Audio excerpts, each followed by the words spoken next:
जोरदार तालियों से स्वागत करिए देश के लोकसभा सांसद, बेजोड़ वक्ता एआईएमआईएम के चीफ असदुद्दीन ओवैसी का, जिनसे सवाल जवाब के लिए मैं मंच पर बुलाना चाहूंगा मेरे सहयोगी कार्तिकेय शर्मा को। तालियां रुकनी नहीं चाहिए, एक बार जोरदार तालियों से स्वागत हो एआईएमआईएम चीफ और सांसद असदुद्दीन ओवैसी जी का। ओवैसी साहब, एक चीज बताइए, आपने 2008 से अब तक 11 राज्यों में अपनी पार्टी पहुंचा दी। दिल्ली पर नजर है?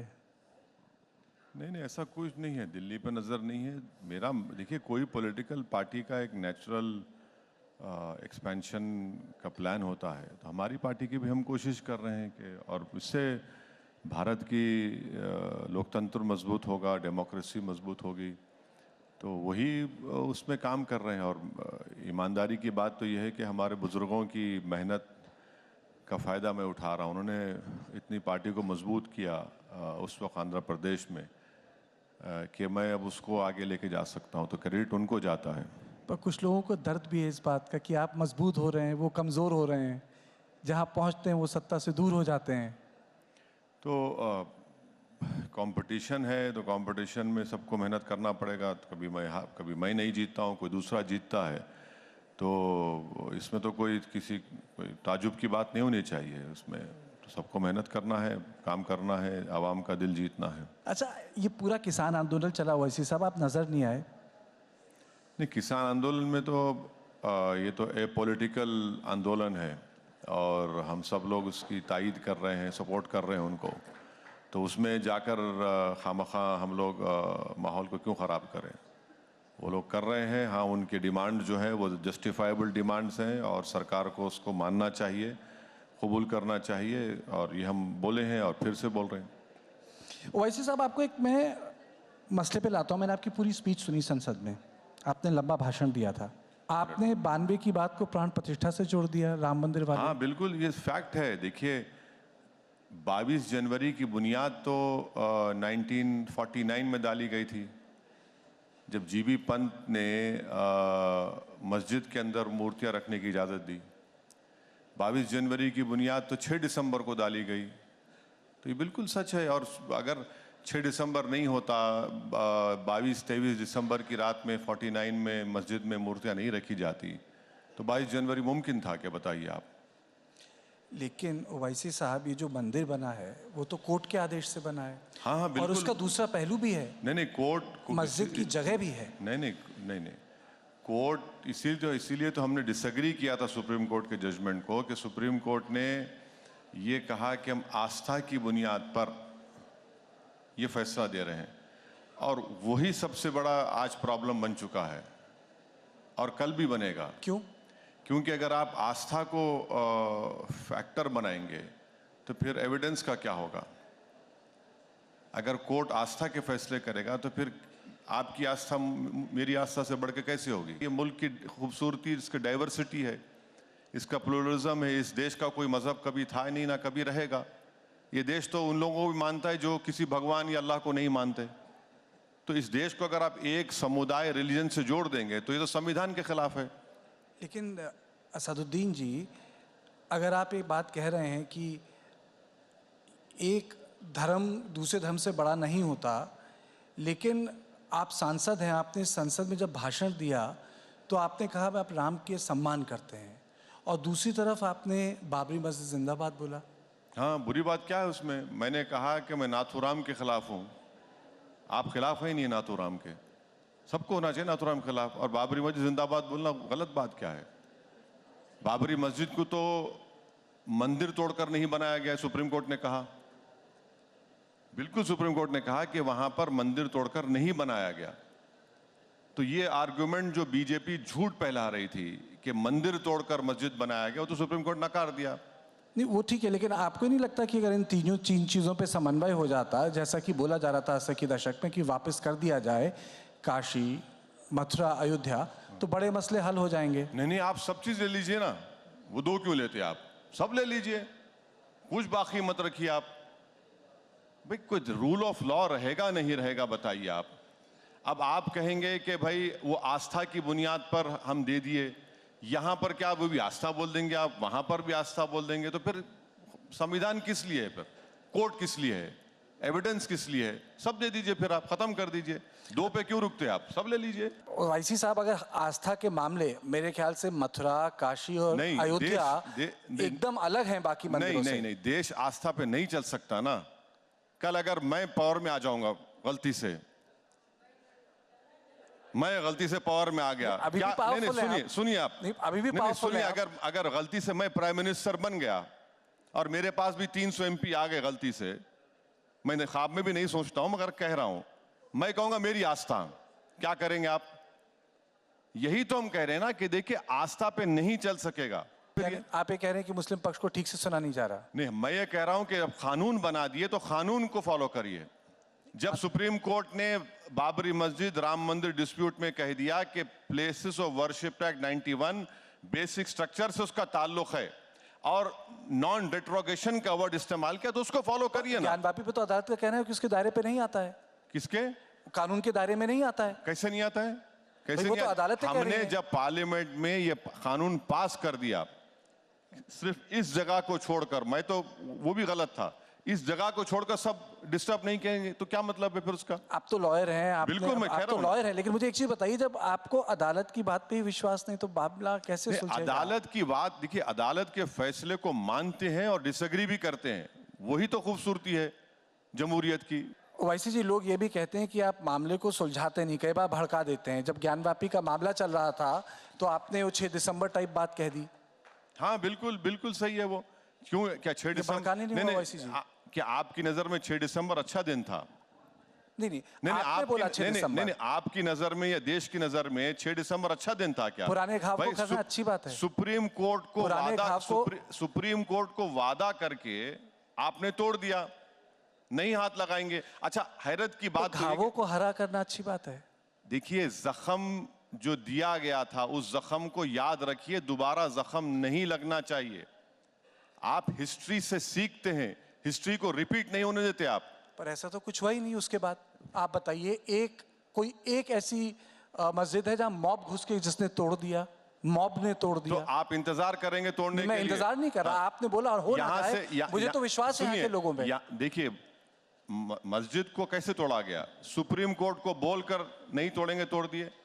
आपको मालूम है दिल्ली में 600 साल पुरानी मस्जिद को बगैर लीगल प्रोसीडिंग्स फॉलो करे आपने तोड़ दिया दिल्ली में। और वो सरकारी था। नहीं, आप बात कर रहे हैं नहीं, अनकंट्रोल्ड क्राउड और लोगों की, दोनों अलग सुनिए, चीजें हैं। देखिए, वो एक अब सरकारी था। नहीं, वो एक सरकारी था। अब तो आपको मॉब की जरूरत भी नहीं है, गवर्नमेंट खुद तोड़ रही है। ये आरोप है। नहीं, अरे भाई, एक आरोप है, सुनिए, एक एनडीएमसी का एक्ट है। कोई एक्ट नहीं है, कोई एक्ट नहीं। और देखिए, एक अनकंट्रोल्ड मॉब था। अनकंट्रोल मॉब वहां पर आप कौन लेकर गए? मैं TV9 के दफ्तर पर एक मॉब को ला लूं और अदालत फैसला नहीं, करेगी। सुनिए, हेमंत साहब के ऑफिस को तोड़ दूं नहीं, और बोलूं अनकंट्रोल मॉब था? अरे ये क्या बात है? अरे दो अलग चीजें हैं वो। कानून, अरे कानून तो रहेगा ना मेरे भाई। इसका मतलब देश मॉब से चलेगा? तो फिर आप एल कपूर को मना दीजिए प्राइम ज्ञानवापी मिनिस्टर। में अदालत, अयोध्या में अदालत, बाकी जो मसले हैं मथुरा के वो अदालत। मेरा एक ही बेसिक सवाल है, हल्द्वानी में अदालत। सुनिए, आप ही की जबान में, अगर ये मॉब 6 दिसंबर को मस्जिद को नहीं तोड़ता तो कोर्ट का फैसला क्या आता? बताइए मेरे को। ये तो हाइपोथेटिकल बात है। अरे हाइपोथेटिकल बात नहीं है, बिल्कुल जो हुआ ना, आपने फेट अकम्पली कर दिया मेरे लिए। आपको नहीं लगता लोगों की आस्था महत्वपूर्ण है देश में? अरे भाई, आस्था से देश नहीं चलता मेरे दोस्त, संविधान से चलता है। अच्छा बताए, प्राण प्रतिष्ठान क्या था? संविधान था या इस देश की आस्था थी, जहां इस देश के सारे बड़े लोग मौजूद थे? कौन? प्राण प्रतिष्ठा अयोध्या में। अरे भाई, मैं कह रहा हूं कि अगर 49 में GB पंत मूर्तियों को रखने की इजाजत नहीं देते और नायर साहब अपना ईमानदारी से काम करते तो 22 जनवरी होता। उससे पहले भी कई बार कोशिश हुई क्या? है। निहंग भी थे वहां। कहाँ पे? अयोध्या में। कौन ऐसा थे? नहीं है कि जो अयोध्या का इतिहास है कि कौन थे? अयोध्या का इतिहास 25, नहीं, 30, कौन थे? 40 फिर से बोलिए। साल निहंग। निहंग लोग मूर्ति पूजा करते। अरे आप कैसी क्या बात कर रहे हैं? आप? आप कैसी बात कर रहे हैं? किताब निहंग लोग पढ़ी है? मूर्ति पूजा करते ही नहीं है। निहंगों का एक बहुत अरे महत्वपूर्ण निहंग लोग योगदान है मूर्ति अयोध्या पूजा में। नहीं करते मेरे भाई। निहंगों का देखिए, बहुत महत्वपूर्ण योगदान है। ऐसा है ना कि हर मजहब में गद्दार लोग होते हैं, तो तो क्या करेंगे उनको? आप किसको- निहंग बोल देंगे उनको? आप किसको गद्दार बोल रहे हैं? बहुत से लोग हैं। नहीं, कौन गद्दार है? अरे बहुत मैंने हैं गद्दार भाई। शब्द का इस्तेमाल नहीं देखिए, किया। टीपू सुल्तान को शहीद करने मरवाने वाले मुसलमान गद्दारी थे उसमें। सिराजुद्दौला को नुकसान पहुंचाने वाले मीर सादिक, बहुत है, बहुत से आस्तीन के सांप हैं। चलिए, अब आस्तीन के साथ अलग से बात की जाएगी। एक चीज बताइए, आपको ये यूनिफॉर्म सिविल कोड से क्या आपत्ति है? नहीं भाई, यूनिफॉर्म सिविल कोड में कार्तिकेय को हिंदू अनडिवाइडेड फैमिली में टैक्स रिबेट मिलेगा, मुझे नहीं मिलेगा, ये क्या बात है? मुझे मिलना चाहिए। अगर महिलाओं सुन लीजिए। अगर महिलाओं के अधिकार हो जाएं, अरे, बराबर हो जाएं, तो अच्छा, उसमें क्या आपत्ति कैसे है? होंगे बताइए, कैसे होंगे? आप विल का पावर निकाल रहे हैं, आप विल का पावर तो नहीं निकालेंगे आप। और विल का पावर बोलते हैं आपको विल, भाई मुसलमानों में मैं विल के पावर में I can not even exceed 1/3। आप नहीं चाहते कि रिफॉर्म्स हो? रिफॉर्म आप क्यों रिफॉर्म करेंगे मेरा? क्यों? यानी आप सुनिए, आप क्या कर रहे हैं बताता हूं। माने आपसे मुराद जो बीजेपी कर रही है, आप Hindu marriage act, Hindu succession act मुझ पर थोप रहे हैं। भाई आपकी मोरालिटी मुझ पर क्यों थोपेंगे आप? मिसाल के तौर पर उत्तराखंड की मिसाल ले लीजिए आप। आपको मालूम उत्तराखंड में आप बोल रहे हैं कि प्रोहिबिशन लिस्ट बना दिए शादी की आप, कि पिता के तरफ मां के तरफ। आपकी मोरालिटी मुझ पर क्यों थोपेंगे आप? आइए शुद्ध राजनीति की बात की जाए, शुद्ध राजनीति की।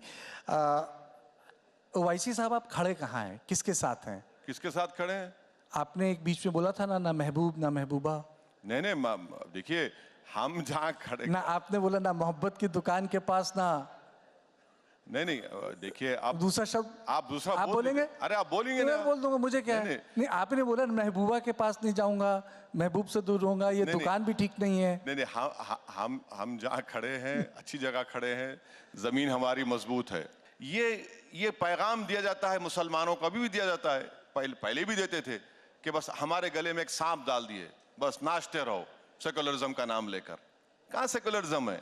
जो संविधान का सेकुलरिज्म मैं उसको मानता हूं, मानता रहूंगा। ये पॉलिटिकल सेकुलरिज्म का सेकुलरिज्म है? अशोक राव चौहान जो मुझे गाली देते थे अब बीजेपी में चले गए। बताइए कौन कौन चले जा रहा है बीजेपी में? कौन सा सेकुलरिज्म है बताइए? अजीत पवार बीजेपी में चले गए, अभी बहुत से लोग जाने वाले हैं सुना में। लेकिन आप पे भी आरोप लगता है कि आप भी सेक्युलरिज्म के हाथ मजबूत नहीं करते। आप वहां टिकट दे देते हैं जहां द सो कॉल्ड जो कहते हैं कि बीजेपी के खिलाफ पार्टियां वो चुनाव हार जाती हैं। कार्तिकेय साहब, मैं आपसे रिक्वेस्ट कर रहा हूं, आप अपने TV9 के जिम्मेदारों से बात करके एक दिन डिबेट लगा लीजिए कि असदुद्दीन ओवैसी के लड़ने से किसको फायदा हुआ। 10 मिनट भी नहीं लगेंगे, पूरे उठ के चले जाएंगे यहां से। इंपेरिकल डेटा रख के बात करेंगे। लोकसभा की 3 सीट में लड़ता हूं और मोदी 306 जीत जाते हैं मेरी वजह से, और जो 400 लड़ते और 50 पे आ जाते वो दूध के धुले हुए हैं। मेरा नाम असदुद्दीन है इसलिए मुझे गाली दी जाती है, और जो लड़ते हैं यूपी में 400 सीट, जीतते हैं 2 और 1, उनको कुछ नहीं बोलते आप।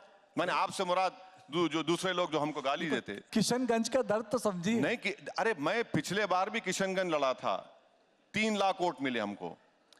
एक ही सीट कांग्रेस जीती, गठबंधन जीता किशनगंज, हम बीजेपी नहीं जीती। तो वहां पहला पर टिकट आपने किशनगंज ही अनाउंस कर दिया। नहीं भाई, हम लड़े हैं वहां पर। अच्छा, और एक बात सुनिए, मेरे तो हुआ होगा कांग्रेस को। बिहार के चुनाव में मेरे 5 MLA जीते। सीमांचल की जनता को सलाम, सबसे बैकवर्ड एरिया भारत का, उन्होंने मेरे 5 विधायक को जिताया। 4 विधायक को आप खरीद लिए, और महाराष्ट्र में आपसे कांड होता है तो आप आसमान सर पे उठा लिए। जब आप गुनाह करते हैं तो वो गुनाह नहीं है। अब नीतीश कुमार तो पलटी मास्टर हैं, कुलाटी मार दिए। अब तेजस्वी को मालूम हो रहा है कि क्या होता है पावर लूज करने का मतलब। लोग कहते हैं कि ओवैसी साहब दिखते हैं बीजेपी से लड़ते हुए, लेकिन वो लड़ कांग्रेस से रहे हैं। किससे लड़ते हैं? दिख तो रहे बीजेपी से लड़ते हुए, लेकिन लड़ कांग्रेस से रहे हैं। इसीलिए टोल गेट के पास मुझ पर 6 गोलियां चलाई गई थी। मैं बोला था किसी को चला दो बेटा गोली। क्या बात मैं नहीं कह रहा, राहुल गांधी कहते हैं आपकी यारी बीजेपी से है। गाड़ी पर गोलियां चली मेरे, एक नहीं 6 गोलियां, कितने 4-5 गोलियां चली। मेरे घर पर हमला हो जाता है, ये सब मैं करा रहा हूं क्या सेटिंग बोल के? राहुल गांधी कैसे लीडर है? मैं कांग्रेस से मेरा कोई ताल्लुक नहीं है। अरे भाई, कांग्रेस के नेता होना जरूरी नहीं है। मैं पूछ सकता हूँ कि अरे आपसे मैं क्यों कि बोलूं भाई? भाई बराक ओबामा कैसे लीडर थे? नहीं, आप पूछिए कि आप कैसे एंकर हैं, बोलूंगा मैं कुछ। नहीं, वो तो आप कभी भी बोल सकते हैं। अरे, आपको तो 20 साल मुझे- से जानता हूँ। मुझे ज्यादा मालूम। मैं पूछ रहा हूँ आपसे कि राहुल गांधी कैसे मुझे नेता नहीं है? मालूम भाई, मुझे नहीं मालूम। मैं ट्विंकल ट्विंकल लिटिल स्टार हूँ, बड़े लोगों में क्यों ले जाके मिला रहे मुझे? अच्छा, एक चीज बताइए, अरविंद केजरीवाल आपको बीजेपी का छोटा रिचार्ज बोलते हैं? हाँ बिल्कुल है। छोटा रिचार्ज? अब आप बोल रहे हैं तो मानता हूं मैं। अरे मेरे कहने से क्या होता है? वो तो केजरीवाल कह रहे हैं, वो कह रहे हैं आपको। अरे भाई वो क्या कर रहे हैं वो? और आप भी कहते हैं केजरीवाल को छोटा रिचार्ज? नहीं, वो उनके एजेंडे में 370 का मामला आया, ये सपोर्ट किए।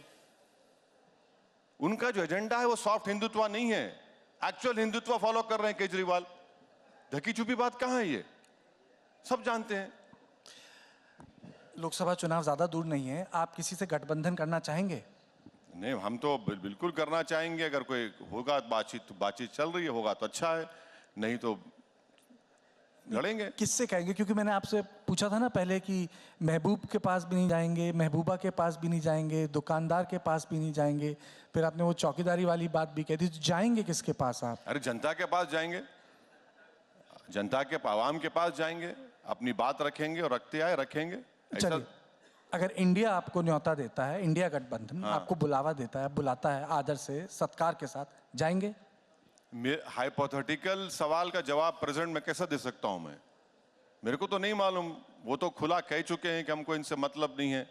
आपका ख्वाब क्या? चलिए वो बताइए। ख्वाब ऊंचे देखना चाहिए, उसको पूरा करने के लिए मेहनत करनी चाहिए, मगर ये ख्वाब नहीं है कि दिल्ली के गलियारों में आकर बैठना। वो मेरा ख्वाब नहीं है। आपकी पार्टी इन लोकसभा चुनावों में कितने उम्मीदवार उतारेगी, कितने कैंडिडेट्स देगी? क्या सोचा है आपने? नहीं, कम से कम पार्टी में अभी डिस्कशन चल रहा है। बहुत से जगहों से, यूपी से, बिहार से, महाराष्ट्र से, मध्य प्रदेश से, कर्नाटका से लोग बोल रहे हैं, मगर इस वक्त पर यहाँ पर बैठकर टीवी पर बोलना गलत होगा। वो आपने पिछली बार गठबंधन करने की भी कोशिश की थी, जैसे सपा से बातचीत भी चली थी, आप लखनऊ आए थे, एक प्रेस कॉन्फ्रेंस भी हुई थी शायद, अगर मुझे याद है, आपने एड्रेस नहीं, किया था। ऐसा वो बातचीत तो बहुत चली यूपी में, मगर कुछ हुआ नहीं। वो कोई छोटी पार्टियों से गठबंधन देश भर में होगा, बिल्कुल तो होगा। कुछ तो बताइए। कुछ ना कुछ होगा। कहाँ होगा? महाराष्ट्र में करेंगे गठबंधन? देखेंगे क्या। अभी तो अरे भाई सब चीज बोल दिए तो फिर कैसे? नहीं, अखिलेश से करेंगे? हाँ, अखिलेश से? अरे वो उनको मालूम। वो तो उधर बैठ गए जाकर, अपना क्या करेंगे? किससे भी नहीं करेंगे वो। नहीं, पर पिछली बात तो बन ही गई थी, ऐसा लग नहीं, रहा नहीं, था। ऐसा नहीं है, सब रूमर्स थे, ऐसा कुछ नहीं था। तो बहुत बहुत शुक्रिया, बहुत बहुत शुक्रिया।